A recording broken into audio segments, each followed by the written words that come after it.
I-analyze nga natin si PBBM. Tangina. I-analyze daw niya si PBBM. O, i-analyze nga natin si PBBM, sabi niya. Walang hiya talaga, oh. O, di ba? Umpisa pa lang eh. I-analyze daw niya si PBBM. Tingnan niyo kung anong analysis niya kay PBBM, ha, na ngayon, pinakamabango na sa kanya.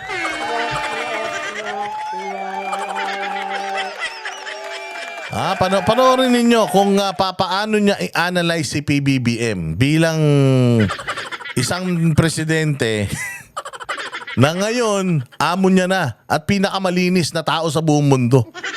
Tayo na, ang bilis, Clara. Magkano ba? Ang tinapay ka, oh. Toto, pakinggan natin. Pakinggan na. I-analyze daw niya si PBBM, ha? Ano ang nakita niya kay Larry Gadon, kay Secretary Larry Gadon, para i-appoint siya as advisor for poverty alleviation? Anong meron?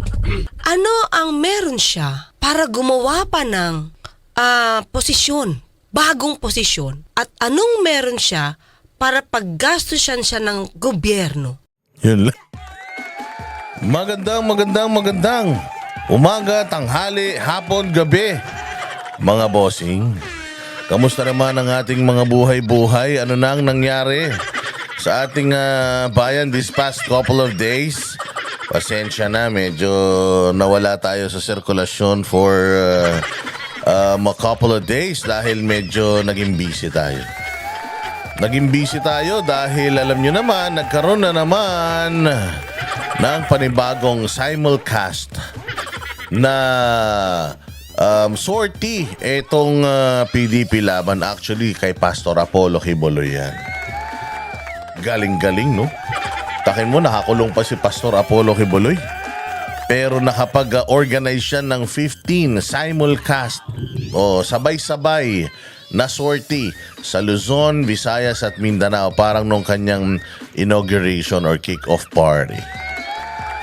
Kaya napakapalad ng ating mga kababayan dahil syempre, alam naman natin ang ating pinakamamahal na PDP hindi naman kumbaga walang pera yan.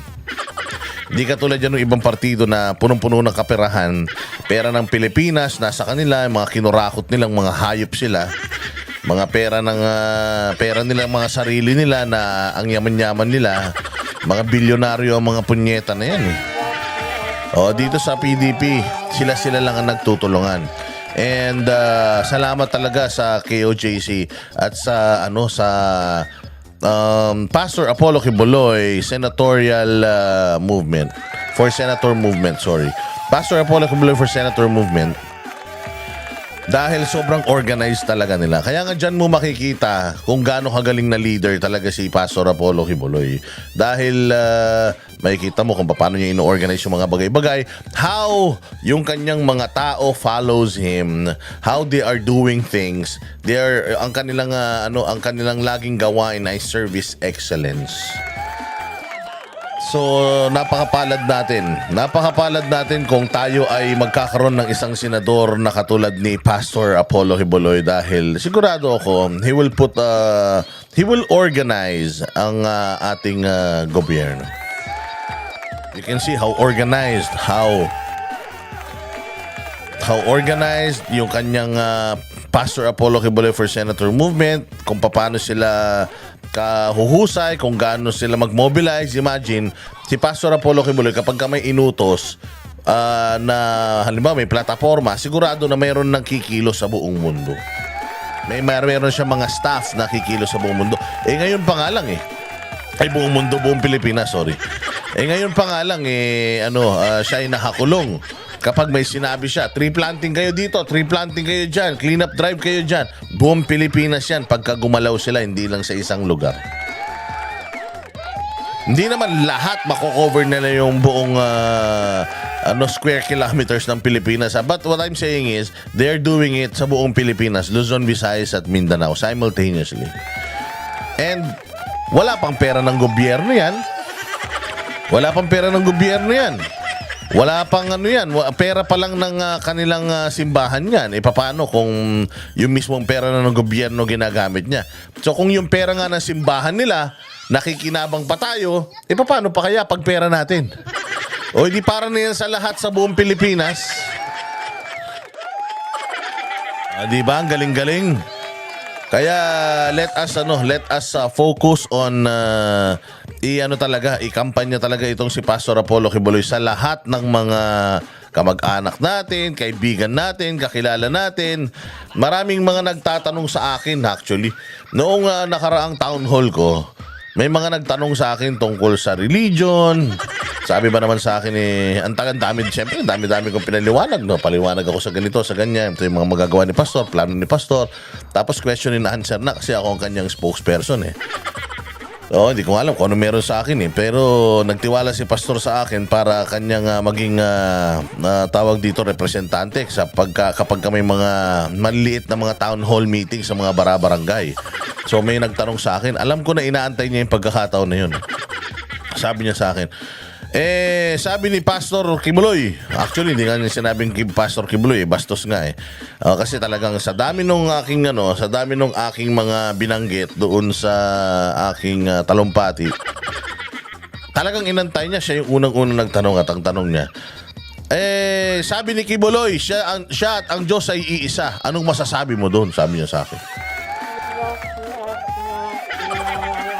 Sabi ko, sinabi niya ba yun? Sabi ko, sinabi niya ba yun? Oo, sinabi niya yun. Siya at ang Diyos ay iisa. Kumanon siya. O sabi ko, ang tanong. Ako sinagot ko ngayon yung tanong ng matanda. O ang sagot, sabi ko, sa tanong mo is, isa ring tanong. Sabi ko, saan ba tumatakbo si Pastor Apollo Quiboloy? Siya ba'y tumatakbo bilang senador sa simbahan nyo? Kasi sabi ko, sa pagkakaalam ko, si Pastor Apollo Quiboloy ay tumatakbo sa Bayang Pilipinas at ang gusto niyang solusyonan yung problema ng Bayang Pilipinas, hindi yung problema natin sa spiritual. Kasi magkahiwalay po ang simbahan at ang estado. Separation of church and state. Ngayon, bakit tumatakbo siya? Magkahiwalay naman pala. Bakit hindi siya tatakbo? Kung nananahimik siya bilang isang pastor ng kanyang maunlad na simbahan, pinulitika siya. Pinasok siya nila Abalos, nila Marbil, nila Torre, ni Bongbong Marcos. Binalasubas siya. So ano ngayon? Kaya ngayon siya kaya na-realize siya na marami na masyadong pagkakawatak-watak dito sa Bayang Pilipinas na pati simbahan bababuyin na nila. Kaya siya tumakbo para maprotektahan iyon at ayusin, baguhin yung mga napansin niya na pagkukulang at pagkakamali ng pamahalaan para maitaguyod at mas mapalakas pa yung separation of church and the state. Kasi sa administrasyon ngayon, walang separation. Puta, lahat ng pwede nilang galawin, gagalawin nilang mga hayop sila. So yun ang sagot ko sa kanya. Sabi ko, mga bossing, ang problema ng Pilipinas, ang gusto tayong tulungan ni Pastor Apollo Quiboloy. Sabi ko, hindi naman siya tumatakbo sa simbahan mo. So kung gusto mo na pag-usapan yung simbahan, yung paniniwala ng kanilang simbahan, gusto mong uriratin, sumali ka sa kanilang simbahan. Umanib ka sa kanila para maintindihan mo kung ano yung gusto mong maintindihan patungkol sa spiritual. Kasi respeto lang yan sa spiritual na pananalig. Sa paniniwala mo spiritual, kung ano man ang iyong denominasyon. Kasi kay Pastor Apollo Quiboloy, pag nanalo siya, regardless kung ano ka, Kristiyano ka, Muslim ka, kung ano man ang iyong religious organization, denominasyon, irerespeto yan. Basta Pilipino ka, kasama ka sa lahat ng programa ang gagawin niya para sa Pilipinas. So ayan mga bossing, yung sinasabi natin. Kumbaga, aalisin niya yung diktador na pag-iisip ng mga nasa gobyerno, pati ng mga Pilipino. Ganun po yun. Kaya ngayon yung sinasabi natin na si Pastor, sabi pa nung matanda, Oy, nako, manloloko lang yan. Katulad din yan ng ibang mga politiko. Oy, sabi ko, yung mga binoto mong politiko, sabi ko, kaya ka niloko kasi binoto mo kahit wala naman silang nagagawa sa buhay nila. Si Pastor Apollo Kibuloy, 40 years na, 40 years nang maunlad yung kanyang simbahan sa buong mundo at naiahon niya na sa hirap lahat ng kanyang mga miyembro na paaaral niya pa ng libre. Sabi kong ganun. So meron na po siyang resibo, marami na po siyang nagawa sa buhay niya, sa nasasakupan niya bilang isang leader. Kaya nga, hinihiling natin na sana mangyari din yan sa bayang Pilipinas. Magawa rin niya sa Pilipinas. Kailangan magawa niya sa Pilipinas para naman tayo rin naman kahit papaano eh. Hindi man natin kayang sumali sa kanyang simbahan dahil may kanya-kanya naman tayong pananaw espiritual. Katulad kami, hindi naman kami member ng KOJC. Pero gusto naming maranasan yung sarap ng buhay ng mga nasa KOJC. So anong gagawin natin? O ilagay naman natin siya sa gobyerno, pahiram naman kay pastor. Para kung ano yung mga ginagawa nila sa loob ng simbahan nila, maranasan din natin. Libreng edukasyon, na pagkain, na talagang programa para sa agrikultura at security sa pagkain, peace and order. Yung first world feels, yung magandang kapaligiran, hindi ba? So imaginein mo, sabi ko nga sa inyo, hindi pa man siya tumutulong sa bayang Pilipinas eh. Hindi pa man siya tumutulong sa bayang Pilipinas, nakatulong na siya, hindi pa man siya politiko, nakatulong na siya ng malaki sa bayang Pilipinas. Ang dami mo namang kwento. Basta din, nakwento ko lang yung aking mga ginawa nitong mga nakaraan. And nagkaroon po ng another simultaneous na pagtitipon at nakasama po natin yung mga magigiting na mga senatoriables ng PDP laban dyan sa may Laguna. Congratulations sa Pastor Apollo Kibuloy for Senator Movement sa inyong matagumpay na sortie sa buong Pilipinas. Partida bongbong. Senatoriable pa lang yan si Pastor Apollo Kibuloy, mahiya ka naman. Ucha yan, talagang organic yung mga nagpupunta na tao dyan sa mga sorties na yan. Walang ayuda. Walang ayudahan, walang job fair, walang ipinapangako, kundi magandang Pilipinas, yung totoong magandang Pilipinas, hindi yung bagong Pilipinas. Bagong Pilipinas, puro magnanakaw. Dapat yung magandang Pilipinas, maayos na Pilipinas na deserve ng mga Pilipino. Akala naman natin bagong Pilipinas eh. Magandang Pilipinas, yung pala putang ina, puro magnanakaw. Another day, another Burautan session with Boss Dada TV. Magandang morning, afternoon, evening sa inyong lahat. Nanonood na Banateros Worldwide. Magpasalamat tayo sa mga kababayan natin na nagla-like, nagsishare nitong ating live stream. Hindi pala live stream to, upload. Maraming salamat din sa mga bagong subscribers natin. Rest assured, hindi po kayo mabuburyong dito. Dito, kwentuhan pa lang, umaabot na tayo ng anong oras. Ganyan ko kayo kamahal para habang kayo yung mga nasa abroad, habang kayo nagtatrabaho, mahaba-haba yung ating kwentuhan, hindi ba? Hindi kayo mabuburyong. At katulad nga, nung sinasabi natin mga bossing na record-breaking itong Meeting the Avance. Hindi, Meeting the Avance yata yung pinakahuli yan eh. Papagalitan na naman ako ni Diego Latigo. Pero yung sorties ni Pastor Apollo Kibuloy, mga bossing, talaga namang sobrang successful. Buong Pilipinas ito 15 simultaneous na naganap ito sa buong Pilipinas. Galing. Yan ang mga galing na leader. At dyan actually, naganap yan sa buong Pilipinas, supposedly, meron sa amin dyan sa may Santa Maria, Bulacan. Pero supposedly, doon ako magsasalita. Pero nag-decide na lang kami na sama-sama kaming mga banateros na magsalita dyan sa may Laguna. Dyan sa may Pansol, Laguna. Grabe.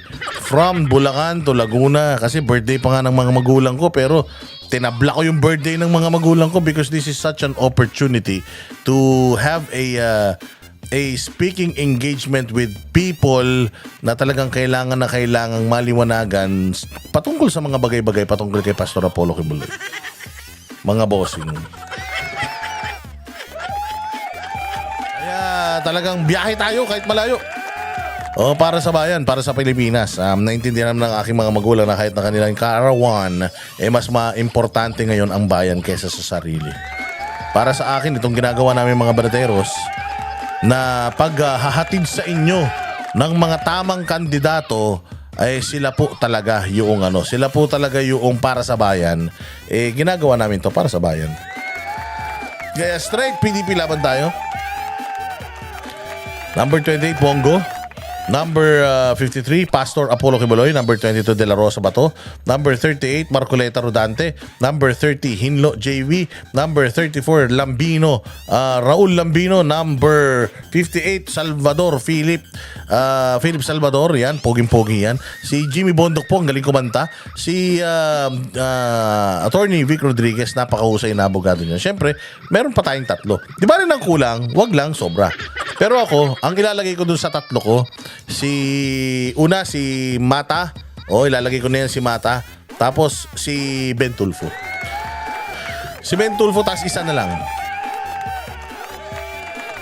Kung gusto nyo kompletohin yung 12, dun na tayo sa mga gusto nating kandidato. Basta ito, ikinakandidato ko na sa inyo yan. Kalayaan nyo nang piliin kung sino yung yung 10, 11 at 12. Tatlo pa yan. Wag lang 13. Pag 13, yari kayo dyan. Laglag tayo dyan. So ako, unang-una ko itatanto sa aking balota, si Pastor Apollo Kibuloy talaga. Bago ko na hanapin, bilangin nyo maigi ha. Maganda maglista kayo para eksakto. Maglista kayo para eksakto. Wag kayong Bagamat merong threat ng pandurugas sa eleksyon, pa rin tayo, magdasal tayo na sana hindi sila magtagumpay. Gumawa po kayo ng listahan. Number 1 sa inyong listahan, number 53, Pastor Apollo Kibuloy.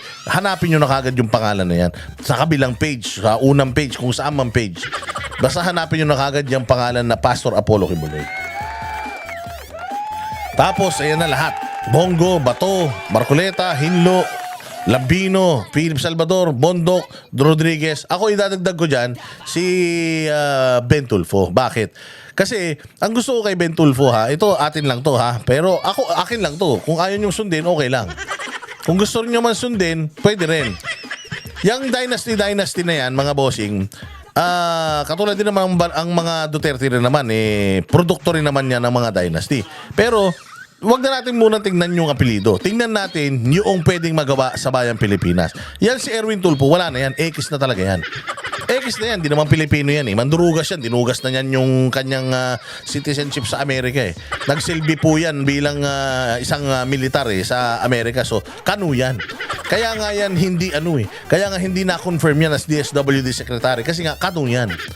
Nilagay lang naman yan ni Romualdez dyan sa posisyon na yan diyan sa Kamara para makapasok at magamit nila against sa mga Duterte. Katulad ito, tignan mo yung P3WD ba yun? Yung PWD party list. Dapat meron silang isang posisyon diyan sa Kamara pero hindi pumapayag. Hindi sila pinapaupo ni Romualdez kahit may utos na Korte Suprema. Ganyan kademonyo mga yan.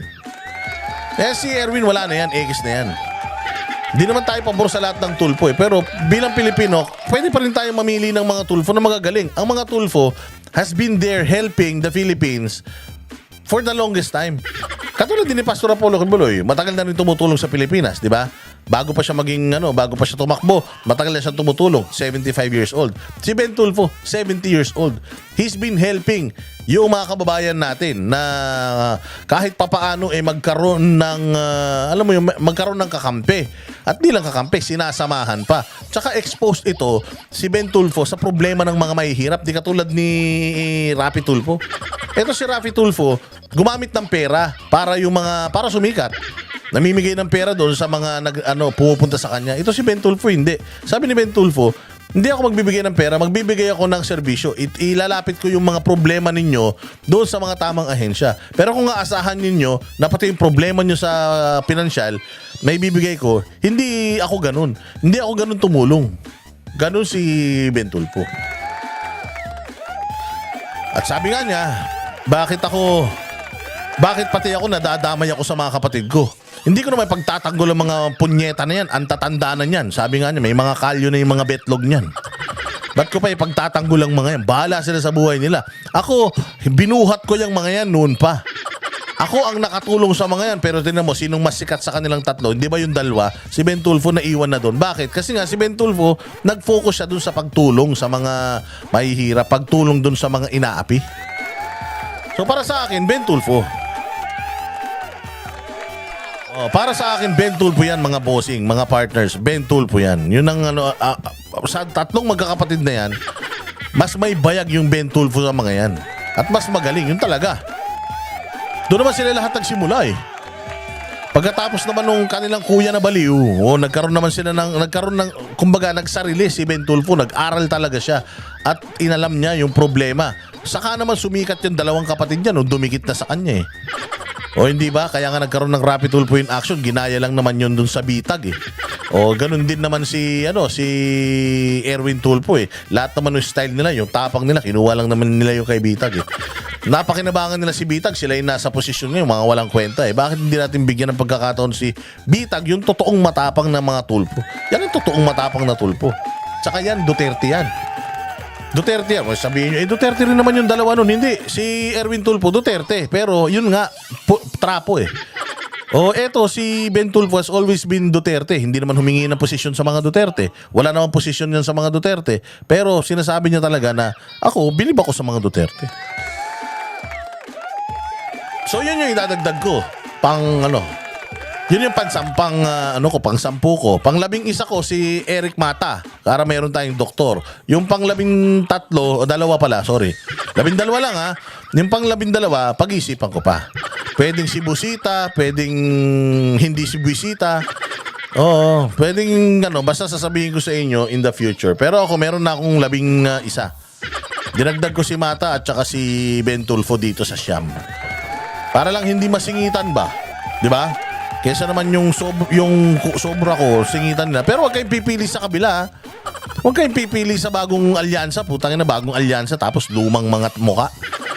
Lumang mga walang ginawa. Walang ginawa si Pacquiao. Walang ginawa si Lito Lapid. Walang ginawa si Lacson.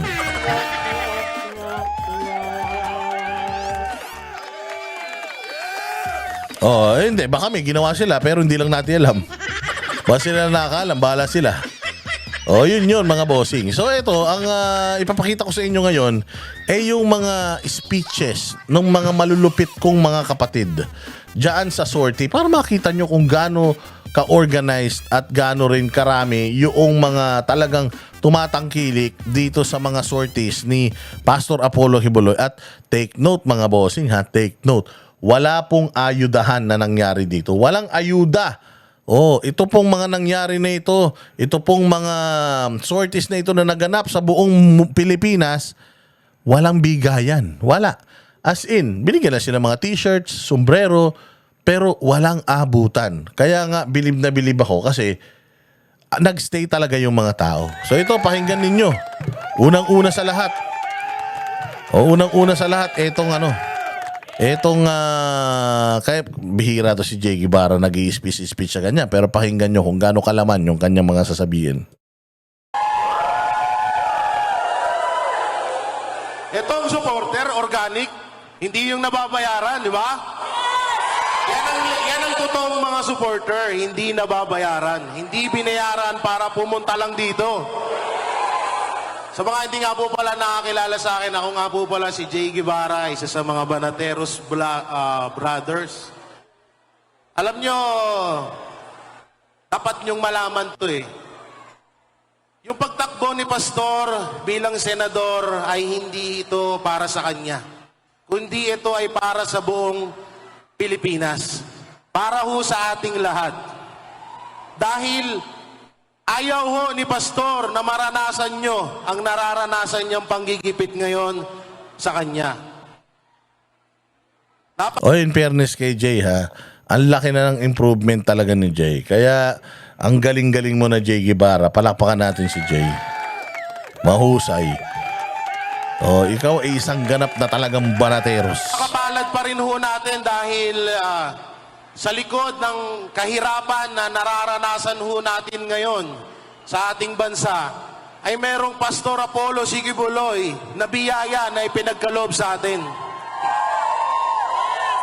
Kaya sana mga kababayan, itong pagkakataon na to ay wag na ho natin pakawalan. Katulad ho ng mga kasama niya, yan sila Attorney Jimmy Bondoc, Bato de la Rosa, Bongo, si Congressman Marcoleta, Attorney Vic Rodriguez, JB Hinlo, and Raul Labino and Philip Salvador. Kailangan na kailangan ho natin yan para sa ating bayan. Yang mga yan, wala ho yang record ng korupsyon. Wala ho yang record na nagnakaw sa kaban ng bayan. At yang mga yan ay subok na. At ni minsan hindi naman po pumalya ang ating Pangulong Duterte sa kanyang mga ini-endorsong mga kandidato. Alam nyo, isa sa mga kinabilib ko kay Pastor dahil alam niyo yung hindi pa siya nakakaupo bilang senador pero ang dami niya nang nagawa. At kaming mga banateros ang buhay na testigo doon. Hindi lang sa KOJC, hindi lang sa Kingdom ang mga proyektong nagawa niya, kundi pati sa ibang mga relihiyon, pati sa ibang mga lungsod, lalo na sa Davao. Meron siyang pinagawa ng mga kalsada, school, center. Tsaka ito karapat dapat talaga si Pastor sa pagiging senador dahil alam niyo yun, namimiss natin na yung mga katulad ng dunong na meron si Pastor na matagal nang nawala sa Senado. At yung tipong makakatulong din talaga para sa ating bayan. Hindi yung puro papogi lang. Yung iba nga doon, nakailang termino na. Tapos nasa pelikula mo lang makikita. Di ba? Tsaka yung mga sinasabi nilang pinabili ng suka ang kandidato ng PDP Laban, dyan sila nagkakamali. Dahil ang mga kandidato ng PDP Laban, ang tunay na may malasakit para sa ating bayan.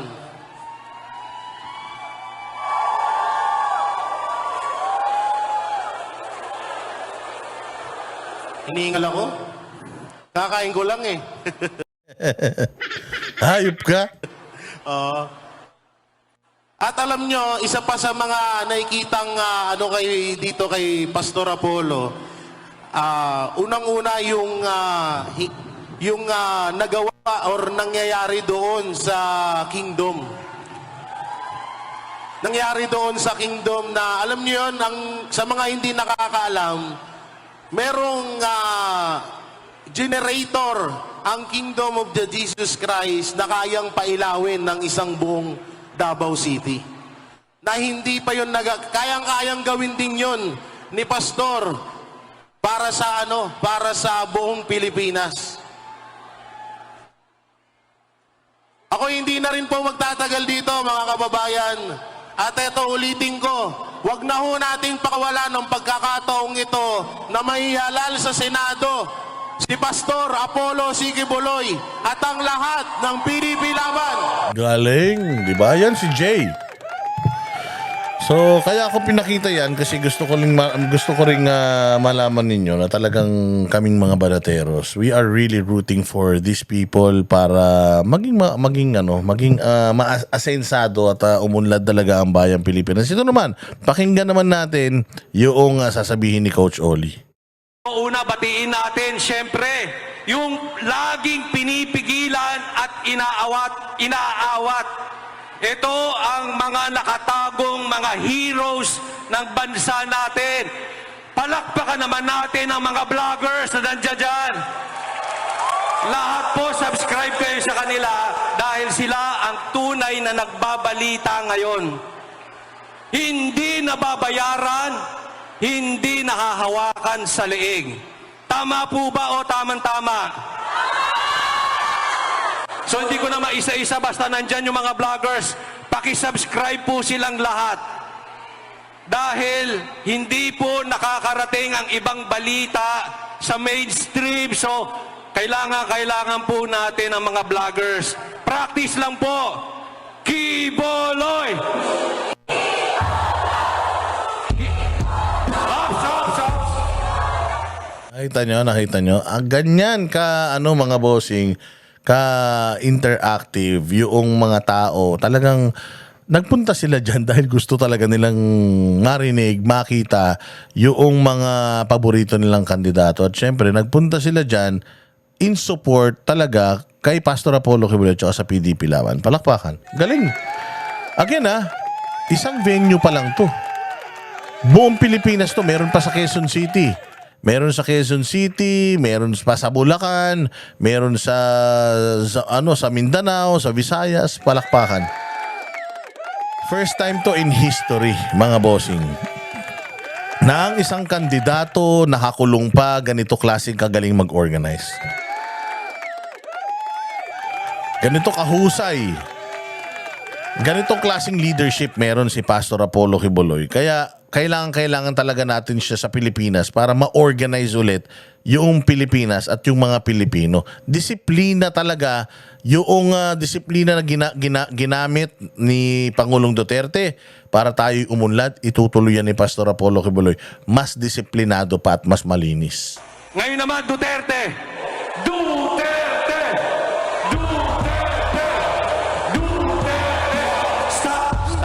Stop.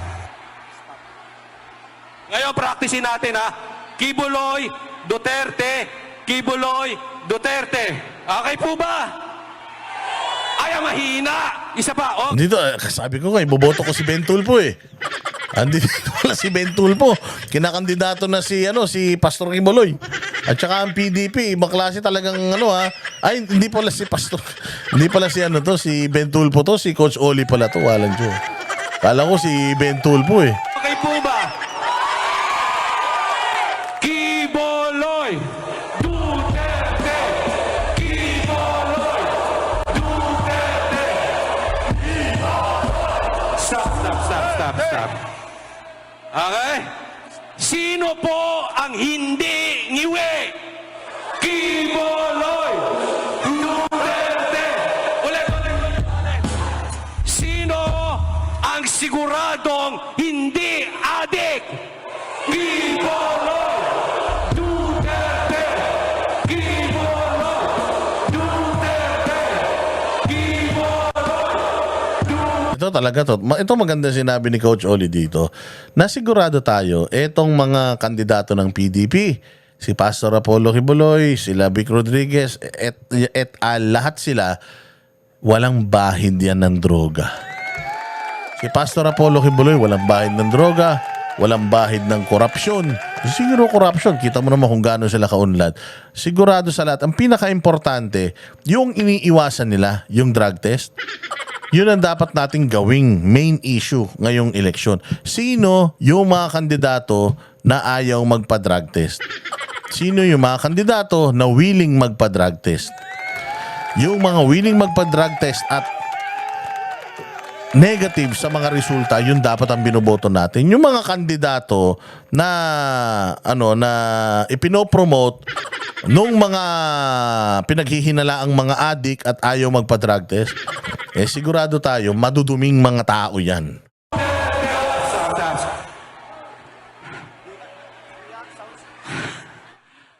Ako ang hinihingal Alam niyo po, isa sa mga pinagmamalaki ko, itong mga ating senador. Lahat po sila, alam ko, pag sinabihan ni PRRD ng drug test, hindi tatanggi. Sila po ay walang bahid ng droga. Tama po ba?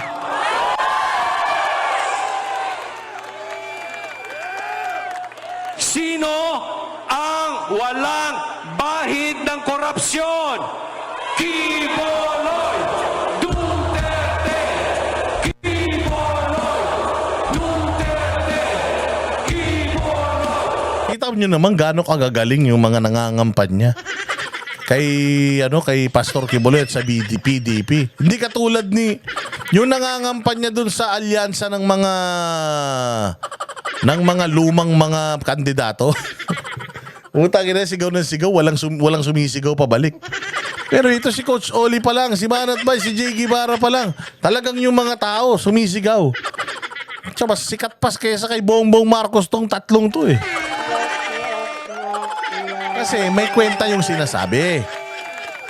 Kasi yung sinasabi nila Coach Oli, nila Jay Guevara, lahat yan, mayroon tayong personal knowledge.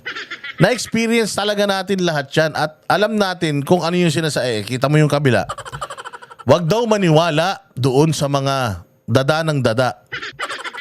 Tingnan daw yung gawa. Puta, wala nga nagawa. Si Pacquiao, ano nagawa? Anong ulul na yan? Bukod sa pag-boxingan yan. Si Lito Lapid, ano nagawa ni Lito Lapid? Puta, nakailang termino na senador yan. Wala namang output yan. O sino pa yung mga si Lacson? Ano ba mga nagawa ni Lacson na talaga yung certification by yung tawag dito, yung liquidation by certification, yun ang nagawa niya. Kaya tinan mo, tanungin mo sila kung saan napupunta yung pera. Hindi mo alam bakit. Kasi nga hindi sila ganun ka mag-audit. Pag in-audit sila, certification lang, okay na. Yung pera ng Pilipinas, walay na. Si Tito Soto. Si Tito Sen. Ang tagal na rin naman ni Tito Sen. May nagawa ba na umunlad ba Pilipinas nung mga senador mga yan? Wala rin naman. So bakit mo pa iboboto mga yan? Pare-parehas sila rin lang naman yan. Si Pastor Apollo Kibuloy, may resibo? Tinan mo, KOJC, 40 years, mas mayaman pa kaysa sa mga simbahan nyo. Kasi magaling na leader. Mahusay na mahusay na bossing. Mahusay na pastor, mahusay na leader, magiging mahusay na politiko. May napatunayan na eh. Tanungin mo anong mga nagawa niya. Anong mga nagawa niya bago pa siya magpolitiko. Puta, mapapahiya yan. Si Big Soto, si Tito Soto, si Lacson, sila Amy. Pag samasamahin mo sila, yung mga nagawa ni pastor sa buhay niya, hindi kayang makuha ng mga yan. Kahit pag samasamahin mo sila, yung kandidato nilang 12, lahat ng achievement ni Pastor Apollo Kibuloy at yung naitulong ni Pastor Apollo Kibuloy sa bayang Pilipinas, wala. Pag isama mo pa si Bongbong, pati yung tatay, walang-wala.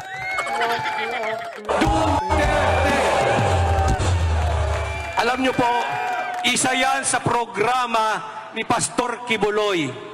Ihihinto ang korupsyon. Si Pastor Kibuloy, walang bahid ng korupsyon. Kaya po pwedeng magsalita laban sa korupsyon. Tama?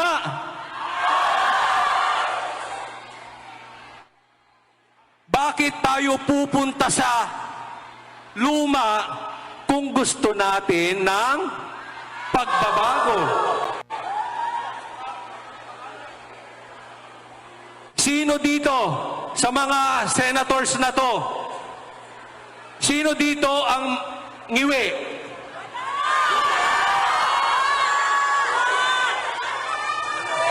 Lahat pogi, no? Kasi pag wala kang bisyo, nagmumukha kang bata. Sino po sa kanila ang may bahid ng korupsyon? Bakit pa tayo sa luma? Tama, palakpakan. Ang galing. Bakit ka pa sa luma? Kung dito sa mga inihahain natin na mga puros mga bago, alam na natin, nagserbisyo talaga. Yan dalawang re-electionist natin, si Bato at saka si Bongo. Kita nyo naman, anong nagawa sa Pilipinas? Ang dami nilang mga proyekto. Si Bongo lang Malasakit Center Ang dami nagsasabi sa akin, Boss D, natulungan ako ng Malasakit Center. Boss D, mapakahusay ng Malasakit Center. Sinong kasama niya dyan? Si Bato, Peace and Order, Tokhang. Di ba? Yan tayo. Diyan tayo sa diyan tayo sa mga talagang may nagawa na. Yung mga ibang tumatakbo, wala naman. Pakinggan naman natin. Siyempre, yung pinaka-rockstar sa lahat. Pakinggan natin yung sasabihin ni Banat ba ito talaga ang pinakamalupit. Pasok. Nandito po ako, dating bumabanat kay Pastor Kibuloy dating oposisyon na lumalaban po dito sa KOJC. Pero nung sila po ay nagpaliwanag sa akin at pinakita nila ang ganda ng KOJC po, nakumbinsi po ako na ito si Pastor Kibuloy ay hindi lamang pang Davao. Dapat po talagang siyang maging senador dahil sa sobrang ganda ng ginawa niya sa kanyang community. Kaya po ako nandito, marami po sa atin nag-iisip na bakit si Pastor Kibuloy? Ano ba ang nagawa niyan? Alam niyo po, si Pastor Kibuloy po ay maraming nagawa, maraming natulungan, hindi lamang po ang mga taga-KOJC, yung kanyang community. Pagpupuntahan niyo po sa Davao, makikita niyo yung napakalaking kingdom doon, pinakamalaki sa Pilipinas. Yung kanilang lugar ay nasa Pilipinas na isang third world country, pero first world ang lugar nila. Kung meron po sana tayong picture na may papakita dito, mas maganda. Ayun. Ayan. Ako yan eh. Pangit yan. Huwag yan. Yung iba, yan. Kung makikita natin po ang mga ginawa ni Pastor, hindi lamang po yan. May Glory Mountain pa, Prayer Mountain, para po kayong nasa Japan sa sobrang ganda. Yan o yung sinasabi ng bangag na presidente na masamang tao daw. Paano ang isang puno magbubunga ng masama kung ito'y napakaganda, di ba? Yes! Nakakita po ba kayo ng isang mangga na bumunga ng bayabas? Malabo yun. O di kaya isang bayabas na, na puno Just like what I've been saying, marami na kaming mga sorties na sinamahan. Marami na kaming mga kandidato na dinikitan. Pero alam nyo, iba talaga to si Pastor Apollo Kibuloy. At ang Pastor Apollo Kibuloy for Senator Movement, ibang klase silang kumilos, mga bossing. Considering that they only use yung kanilang pera, wala silang resources or source of funds nila, pera ng gobyerno. Pero makikita mo talaga, napakaganda ng pag-organize nila. And the way they carry themselves, kahit binabati ko sila, sabi nga ni Banat Bay, kung ano yung puno, siya ang bunga. Kung ano yung makikita ninyo sa mga sorties ng Pastor Apollo Kibuloy for Senator Movement at PDP, yaan sila. Klase ng leadership nila, organized, malinis, maganda, at talaga namang pwede mong ipagmalaki. Dignidad, talagang makikita mo may babalik mo yung dignidad.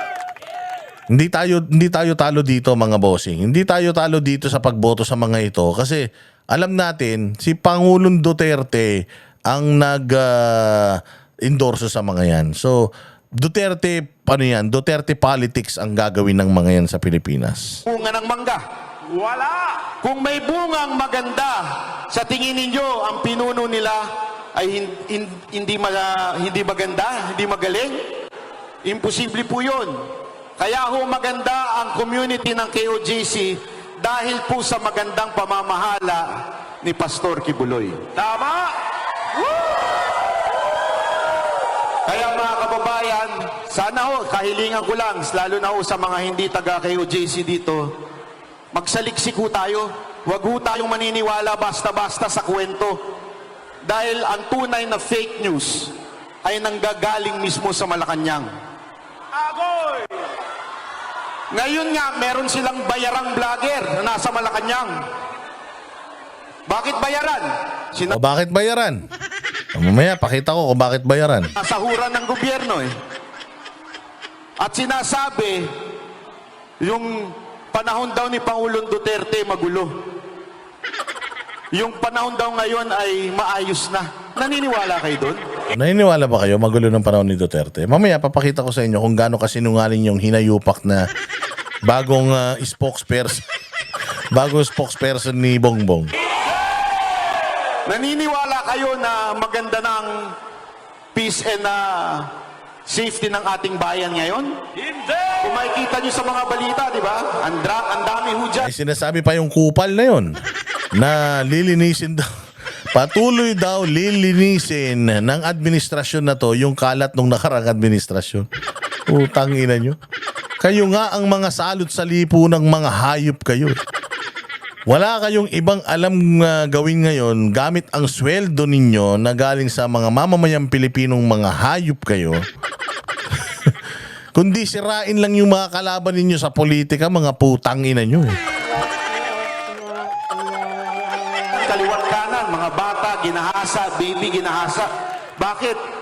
Dahil libre na ang droga ngayon.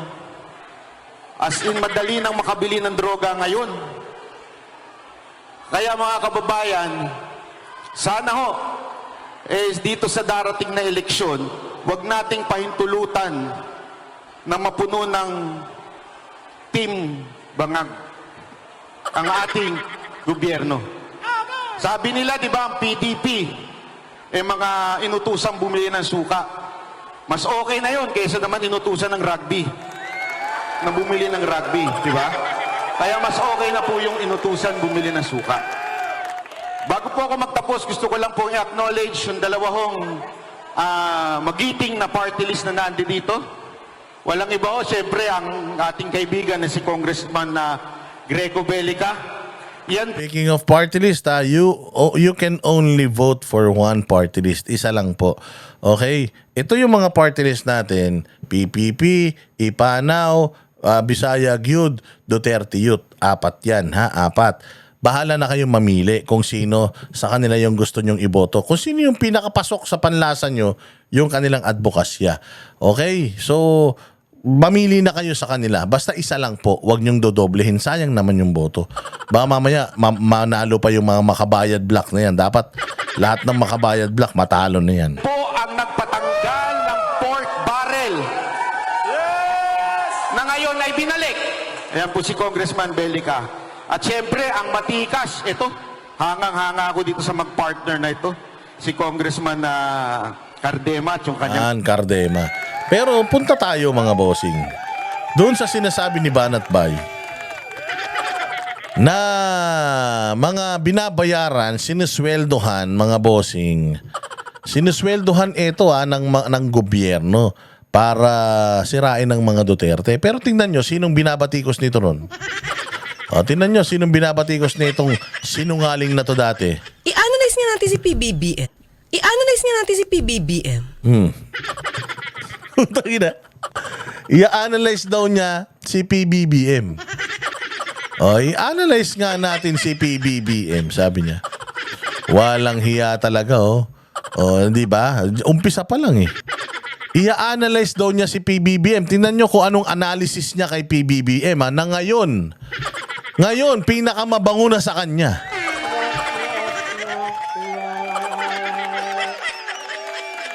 Panoorin ninyo kung paano niya i-analyze si PBBM bilang isang presidente na ngayon, amo niya na at pinakamalinis na tao sa buong mundo.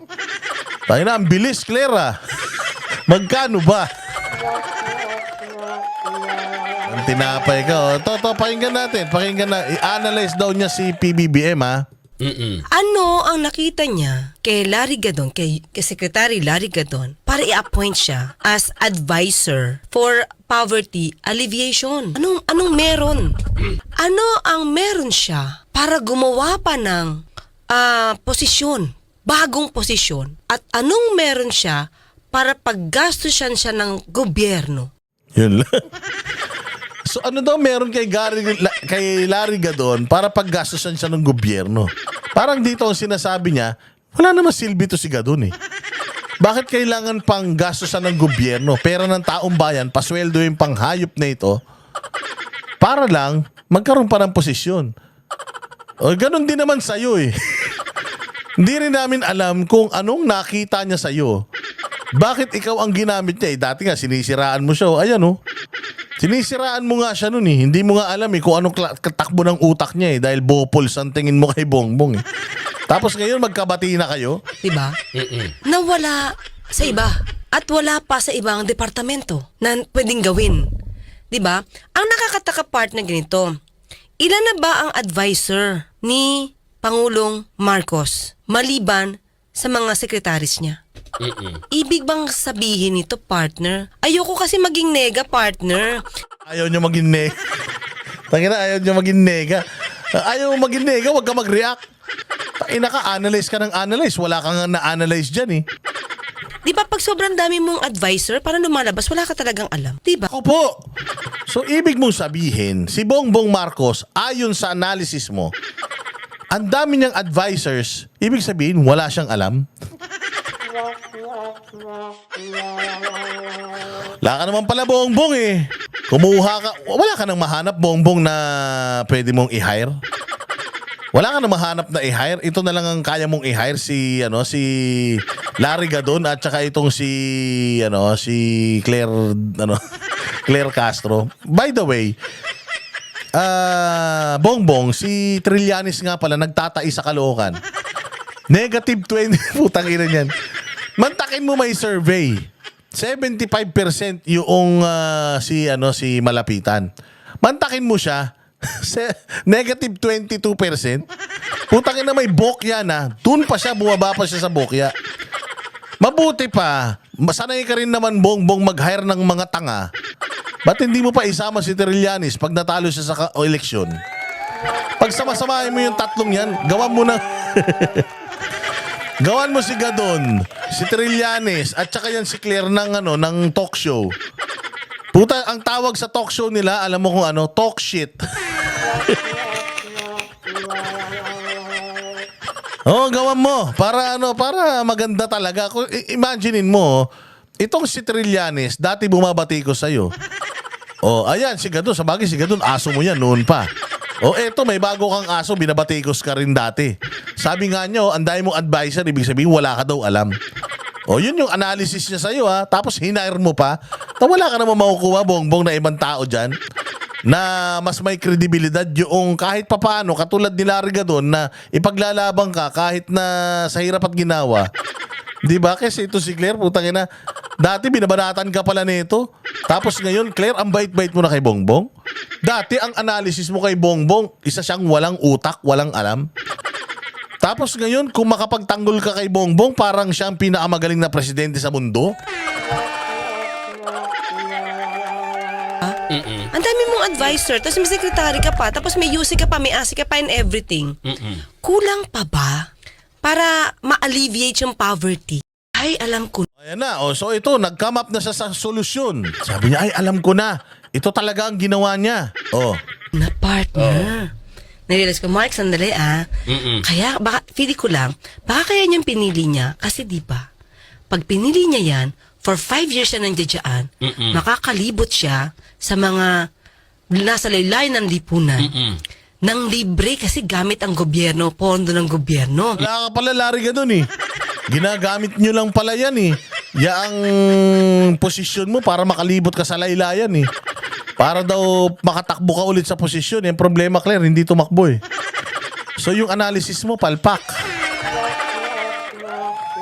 Tangina, minsan na lang kasi magbigay ng analysis eh. Wala naman kasi may gusto ng opinion mo, bigay ka ng bigay ng opinion eh. Hindi ko ba maintindihan sa'yo? O paano yan? Yung analysis mo na yan. Ang ganda-ganda pa naman ng analysis mo. Alam ko na. Parang putang na oh. Nag-makeup pa siya para sabihin yan. Alam ko na. Si Larry Gadon, gagamitin niya yung pera ng taong bayan para makaikot siya sa laylayan. Parang libreng pangangampanya na yun para sa 2028, di ba? O ganyan ang ginagawa ng ayuda, tanga. Ba't pinagtatanggol mo si Bongbong? Ganyan naman pala yung tingin mo sa kanila. Tarantada, gaga, inutil, putok sa buho, walang hiya ka. Ganyan yun, ayuda yan. So yung pag-aayuda natin ng mga congressman, vote buying yan. Na parang sinasabi mo na si Gadon, kaya siya nandiyan dyan sa poverty alleviation para magamit niya yung kanyang pagtulong sa mga mahihirap para sa name recall.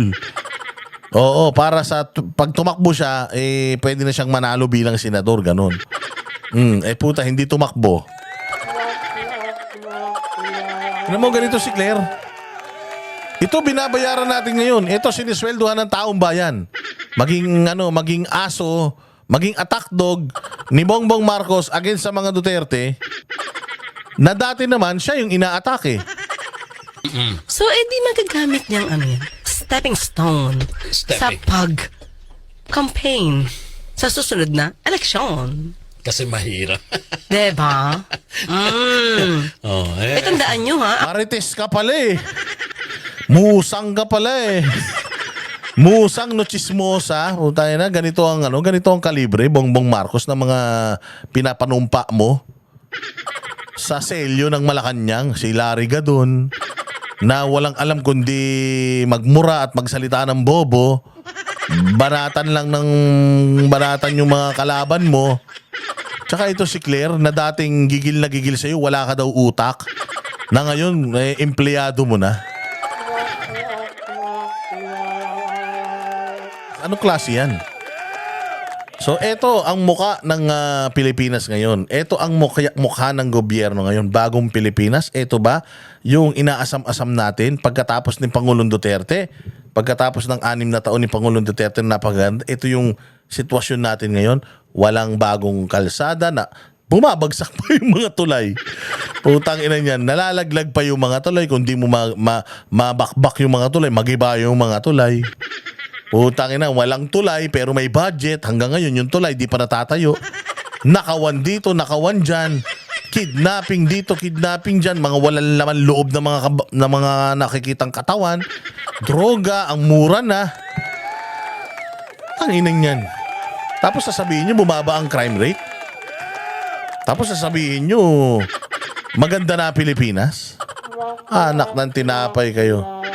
Yan ang sinasabi natin mga bossing. Kapag kayo masyado kayo nagpapaniwala dyan sa mga manipulative na mga survey, manipulative na mga media, puta, yan ang kahihinatnan ninyo. Hindi nyo na alam, ano ba talaga maganda, pangit. Ang totoong survey, kayo, sarili nyo, tanungin nyo, maganda pa ba Pilipinas? Para sa sarili ko, sa experience ko, maganda pa ba? Sa akin, pangit. Marami akong questions, marami akong problema. Anong gagawin mo? Tatahimik ka? Hindi. Mag-ingay ka. Tawagin mo yung attention nila bilang isang Pilipino at isang botante, legal na citizen ng Pilipinas, kailangan mong ilabas yung saloobin mo. Masaya ka pa ba o hindi? Silence is not an option. Katulad nito. Ikaw din naman eh. Nagpapahayag ka rin ng mga opinion mo patungkol kay Marcos. Di ba, Claire? Di ba, sabi mo si Marcos, bobo. Ang daming kailangan ng mga advisor dahil tanga.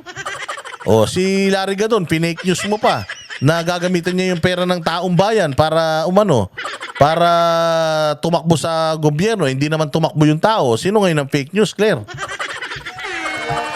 Sinasabi ko sa iyo pal ka kasi. Anyways, maraming salamat mga bossing sa inyong panonood. Katulad ng lagi nating sinasabi, we are back. Mabuhay kayong lahat and hopefully magtuloy-tuloy itong ating pag-upload at sana kayo din po ay tuloy-tuloy pong magtangkilik, manood, mag-like, mag-share. Yung mga hindi pa po nakasubscribe, subscribe na. At yung mga gusto pong mag-super thanks na. Malaking tulong po yun sa channel natin. Yan po ang ginagamit natin para po tayo ay mag-improve pa po ang ating pag-vlog at pag-content. So mabuhay kayong lahat and sana ay kayo ay masaya. Naging masaya ang inyong panonood nitong ating video. Kung meron po kayong mga suggestion, topics, i-comment nyo lang para ating reaksyonan sa susunod. Again, mabuhay kayong lahat. Maraming salamat. Bagong Pilipinas, ewan ko ba? Doon tayo sa mga bagong kandidato, hindi sa mga lumang mukha na. See you again next vlog. Kami ang boses ng masa, hindi natatakot. Katotohanan lang, di kami nalulunod. Walang bahid ng sismis, lahat ay totoo. Kahit sino ka pa, pag mali ka babanatan ka. Walang pinipili kulay, wala kaming kinikilingan. Basta para sa bayan, kami lalaban. Pagdama palakpakan, pag mali banatan. Di matitinag, di matatakot. Para sa bayan, tuloy ang sigaw sa harap.